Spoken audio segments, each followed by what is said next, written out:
Okay, so tuone namna ku download Git kwenye Microsoft Windows 10. Okay, so utakuja Google kisha utaandika download Git kisha utaklik enter to execute.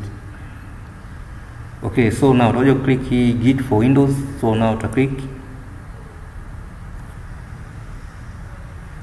Okay, so now una click hapa button ya download. Okay, so as you see Git inakuwa downloaded hapa. Okay.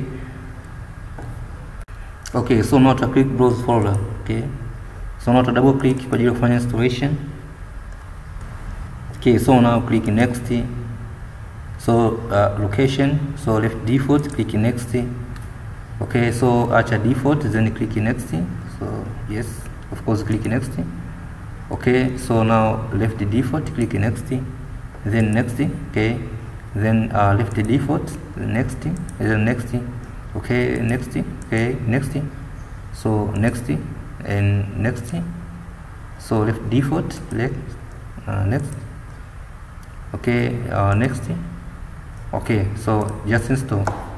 Okay, so now once kishakuwa installed utakuja katika desktop start button, so write cmd. Okay, so cmd imekuwa open.